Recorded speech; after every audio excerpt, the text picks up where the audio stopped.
अस्सलाम वालेकुम वरहमत ल्लाहि वबरकातुहू। आप सब कैसे हैं? उम्मीद करती हूँ आप सब खैरियत से होंगे। आज का हमारा टॉपिक जो है सूरह अल आराफ है। आयत नंबर 152 से लेकर 162 तक। आइए सूरह अल आराफ से अपने सबक का आगाज करते हैं। शुरू करती हूँ अल्लाह ताला के नाम से जो बड़ा मेहरबान नहायत रहम वाला है। तर्जुमा। अल्लाह ने फरमाया, जिन लोगों ने बछड़े को माबूद बनाया है इन पर जल्द ही इनके रब का गजब और दुनियावी जिंदगी ही में जिल्लत आ पड़ेगी।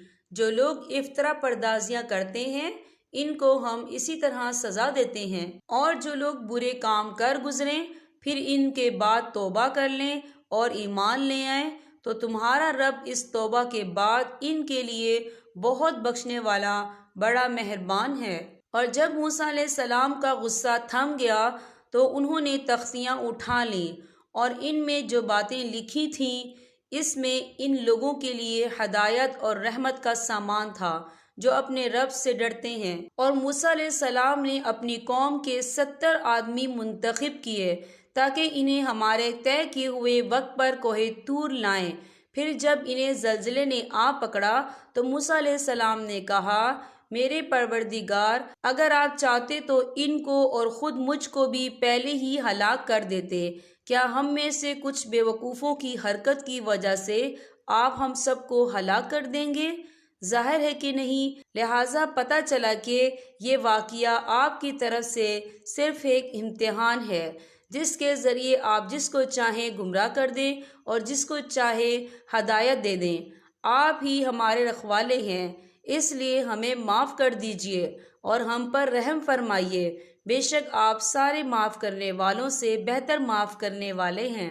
और हमारे लिए इस दुनिया में भी भलाई लिख दीजिए और आखिरत में भी।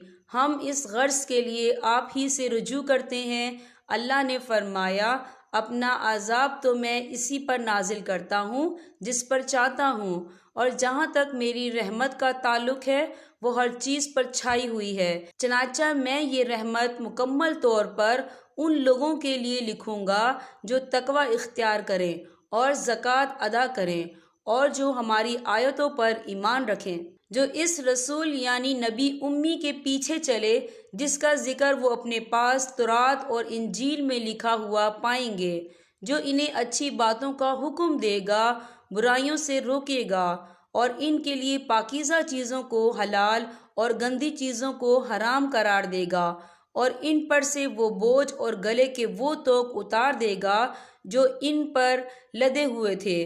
चनाचा जो लोग इस नबी पर ईमान लाएंगे, इसकी ताज़ीम करेंगे, इसकी मदद करेंगे और इसके साथ जो नूर उतारा गया है उसके पीछे चलेंगे तो वही लोग फलाह पाने वाले होंगे। ए रसूल, इनसे कहो कि ए लोगों, मैं तुम सब की तरफ उस अल्लाह का भेजा हुआ रसूल हूँ जिसके कब्ज़े में तमाम आसमानों और ज़मीन की सल्तनत है। इसके सिवा कोई माबूद नहीं है। वही ज़िंदगी और मौत देता है। अब तुम अल्लाह पर और इसके रसूल पर ईमान ले आओ जो नबी उम्मी है, और जो अल्लाह पर और उसके कलिमात पर ईमान रखता है, और उसकी पैरवी करो ताकि तुम्हें हदायत हासिल हो। और मूसा अलैहिस्सलाम की कौम में एक जमात ऐसी भी है जो लोगों को हक का रास्ता दिखाती है और इसी हक के मुताबिक इंसाफ से काम लेती है। और हमने इनको यानी बनी इसराइल को 12 ख़ानदानों में इस तरह तकसीम कर दिया था कि वो अलग अलग इंतज़ामी जमातों की सूरत इख्तियार कर गए थे। और जब मूसा अलैहिस्सलाम की कौम ने इनसे पानी मांगा तो हमने इनको वही के ज़रिए हुक्म दिया कि अपनी लाठी फला पत्थर पर मारो। चनाचा इस पत्थर से 12 चश्मे फूट पड़े। हर ख़ानदान को अपनी पानी पीने की जगह मालूम हो गई, और हमने इनको बादल का साया दिया, और हमने इन पे मन व सलवा ये कहकर उतारा कि खाओ वो पाकीज़ा रिज़्क़ जो हमने तुम्हें दिया है।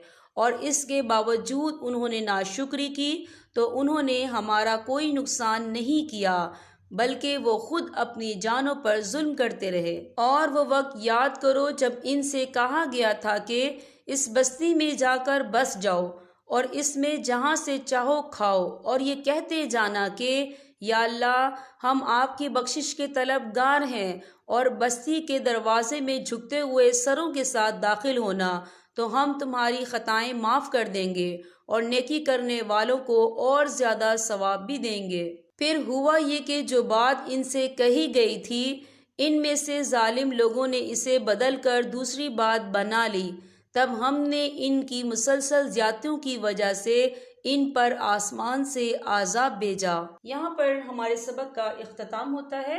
اللہ پاک ہم سب کو قرآن پاک پڑھنے، سمجھنے اور اس پر عمل کرنے کی توفیق عطا فرمائے۔ اب میں آپ سے اجازت چاہوں گی۔ السلام علیکم ورحمۃ اللہ وبرکاتہ۔